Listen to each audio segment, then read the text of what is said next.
श्री स्वामी समर्थ. स्वामी महाराजांच्या कृपेने तुमच्या सर्व इच्छा मनोकामना पूर्ण हो. येत्या 4 ऑगस्टला दीप अमावस्या आहे. या अमावस्येच्या दिवशी जर आपण काही उपाय केले, काही सेवा केल्या तर त्या खूप खूप प्रभावी ठरत असतात. या अमावस्येला आषाढ अमावस्या तसेच गटारी अमावस्या असे देखील म्हणतात. हा आषाढ महिन्यामधील शेवटचा दिवस आहे. यानंतर श्रावण महिना सुरू होतो. त्यामुळे आपण या अमावस्येच्या दिवशी काही उपाय आणि काही सेवा करायच्या आहे. भरपूर वेळा आपल्या आयुष्यामध्ये अनेक अडचणी, अडथळे, संकटे असतात आणि ते काही संपायचे नाव घेत नाही. एक संकट संपलं की दुसरं संकट हे तयार असतं. तसेच मुलांचे विवाह हे वेळेवरती जुळून येत नाही. आपल्या घरामध्ये पितृदोष असतो. तर हा पितृदोष दूर होण्यासाठी आपल्याला अमावस्येच्या दिवशी पितरांसाठी एक दिवा जरूर लावायचा आहे. दीप अमावस्येला विशेष महत्त्व आहे. या दिवशी आपल्या घरामध्ये जेवढे पण दिवे आहे तेवढे दिवे आपल्याला स्वच्छ करायचे आहे. मग अगदी दिवाळीच्या काळामध्ये आपण जे काही दिवे पंथी असेल ते ठेवून देत असतो ते सर्व दिवे आपल्याला घ्यायचे आहे. ते स्वच्छ धुवून काढायचे आहे, स्वच्छ पुसायचे आहे. त्यानंतर एक चौरंग घ्यायचा आहे. चौरंगावरती आपल्याला हे सर्व दिवे मांडायचे आहे. त्याच्या खाली आपल्याला तांदूळ देखील टाकायचे आहे. तांदळावरती हळदी कुंकू अर्पण करायचं आहे आणि त्यावरती आपण जेवढे काही आपल्या घरामध्ये दिवे आहे ते सर्व दिवे ठेवायचे आहे. दिव्यांना हळदी कुंकू अर्पण करायचं आहे, दिव्यांना फूल अर्पण करायचं आहे आणि त्यानंतर आपण कणकेचे दिवे बनवायचे आहे आणि कणकेच्या दिव्यांनी आपल्याला हे जे काही आपण चौरंगावरती दिवे ठेवलेले होते ते दिवे ओवाळायचे आहे. हिंदू धर्मामध्ये दिव्याला मांगल्याचे आणि शुभ कार्याचे प्रतीक मानले जाते. कोणत्याही कार्याचा शुभारंभ करताना दिवा लावून देवाची मनोभावी प्रार्थना केली जाते. अंधारातून प्रकाशाच्या वाटेवर नेणारा दिवा हा मांगल्याचे प्रतीक आहे. त्यामुळे आपल्या भारतीय संस्कृतीमध्ये दिव्याचे विशेष महत्त्व आहे. दिव्याचे हे मांगल्य, समृद्धी आपल्या आयुष्यात नेहमी नांदावी यासाठी आषाढ महिन्याच्या शेवटच्या दिवशी दीप पूजन करून दीप अमावस्या साजरी केली जाते. या दिवशी दिव्यांची पूजा केल्याने देवाची आपल्यावरती कृपा राहते आणि आपल्या आयुष्यातील अंधकार दूर होऊन आयुष्य प्रकाशाने उजळते अशी देखील धार्मिक मान्यता आहे. तसेच या दिवशी दिव्यांची पूजा केल्याने घरामध्ये सुख शांती देखील राहते. पण या दिव्यांसोबतच आपल्याला पितरांसाठी एक दिवा लावणे देखील गरजेचं आहे. आपल्या घरामध्ये पितृदोष असेल किंवा नसेल तरी पण तुम्ही पितरांसाठी असा एक दिवा लावायचाच आहे. मग तो दिवा कसा लावावा याबद्दलची सर्व माहिती मी आज तुम्हाला या व्हिडिओमधून देणार आहे.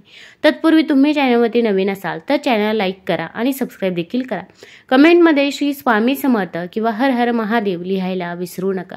या अमावस्येच्या दिवशी गंगा नदीत स्नान केल्यास किंवा पवित्र पाण्याने स्नान केल्यास पितृदेवतांच्या आत्म्याला शांती मिळते असे म्हणतात. तसेच पितृदेवतांची पूजा करण्याची देखील प्रथा आहे. या दिवशी आपल्याला जर गंगा नदीत स्नान करणे शक्य नसेल तर आपण घरीच आंघोळीच्या पाण्यामध्ये 2 थेंब गंगाजल टाकावे. यामुळे आपल्याला गंगा नदीमध्ये स्नान केल्याचे पुण्यफळ हे प्राप्त होत असते. धार्मिक मान्यतेनुसार कुटुंबात मृत्यूनंतर पूर्वजांची विधिवत अंत्यसंस्कार न केल्यास पितृदोष होतो. ज्यांनी आई वडिलांचा अपमान केला त्यांनाही याचा सामना करावा लागतो. मृत्यूनंतर पिंडपूजा केली नाही तर त्याला पितृदोष म्हणतात. याशिवाय रवी आणि कडुलिंबाच्या झाडाची कत्तलही पितृदोष निर्माण करतो. पितृदोषामुळे लोकांच्या अडचणी वाढतात. यामुळे अमावस्येच्या दिवशी कुटुंबातील सर्व सदस्यांनी दान करावे. यामुळे पितृदोष दूर होईल. अमावस्येच्या दिवशी कावळे, पक्षी, कुत्री, गायी यांना खाऊ घालून त्यासोबत पाणीही द्यावे. यामुळे पितरांचा आशीर्वाद तुम्हाला मिळतो. असे म्हटले जाते की जर पितृदेवतांना धूप दाखवला तर ते आपल्या मुलांना आशीर्वाद देण्यासाठी येतात. अमावस्येच्या दिवशी दुपारी पितरांना धूप किंवा अगरबत्ती अर्पण करावी. या काळात पितरांचे स्मरण करून ध्यान करावे. आता आपल्याला पितरांसाठी दिवा कसा बनवायचा ते देखील आपण बघूया. आता आपल्याला कणकेचे दिवे काही बनवून घ्यायचे आहे. मग तुम्हाला मुलांना ओवाळण्यासाठी तसेच आपण जे निरंजन, समई जे काही दिवे ठेवले आहेत त्यांना ओवाळण्यासाठी अगोदर तुम्ही कणकेचे दिवे बनवून घ्यावे. त्यानंतर आता पितरांसाठी जो दिवा बनवायचा आहे त्या दिव्याचं कणिक आपल्याला वेगळं घ्यायचं आहे. थोडंसं कणिक घ्यायचं आहे. त्या कणकेमध्ये आपल्याला हळद टाकायची नाही किंवा मीठ टाकायचं नाही.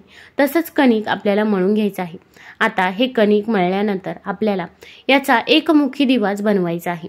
आता या दिव्यामध्ये आपल्याला मोहरीचं तेल हे टाकायचं आहे आणि थोडेसे काळे तीळ टाकायचे आहे. हा दिवा आपल्याला दक्षिण दिशेकडे लावायचा आहे. मग घराच्या बाहेर तुम्ही दक्षिण दिशेकडे तोंड करून हा दिवा प्रज्वलित करू शकता. मग तुम्ही मुख्य दरवाजाच्या बाहेर हा दिवा प्रज्वलित करायचा आहे आणि जर तुम्हाला तसे करणे शक्य नसेल तर आपण घरातच दक्षिण दिशेला देखील हा दिवा प्रज्वलित केला तरी पण चालेल।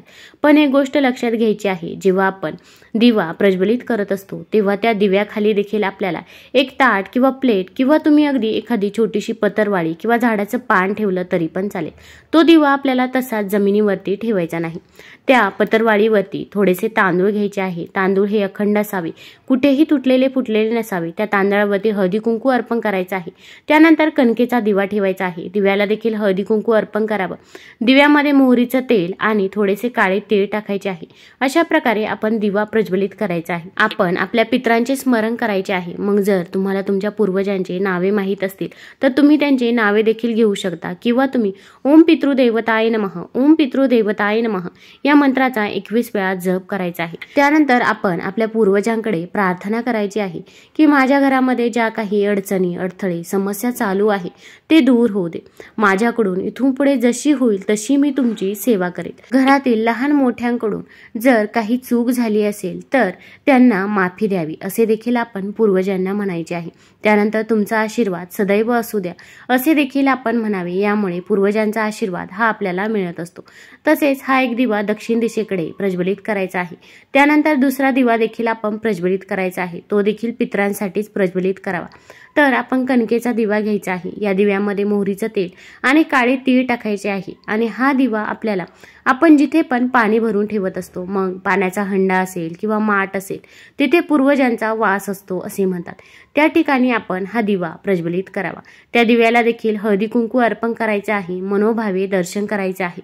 या दिवशी आपण कावळा, गाय, कुत्रा, मांजर असे जे काही प्राणी आहे त्या प्राण्यांना आपण काहीतरी खाऊ घालायचे आहे। या दिवशी आपण कावळ्याला भात जरूर खाऊ घालावा। मग भात घ्यायचा आहे, थोडंसं दही टाकायचं आहे आणि थोडेसे काळे तीळ टाकायचे आहे। हा भात आपल्याला छतावरती ठेवायचा आहे की जिथे एखादा पक्षी हा भात खाऊन जाईल। फक्त हा भात वाया जाणार नाही याची काळजी घ्यायची आहे। अगदी तुम्ही घराच्या बाहेर ठेवला तरी पण चालेल, फक्त एखाद्या पक्ष्याने तो भात खाल्ला पाहिजे। तुम्हाला जर हा व्हिडिओ आवडला असेल तर चॅनलला लाईक करा, सबस्क्राईब करा। धन्यवाद।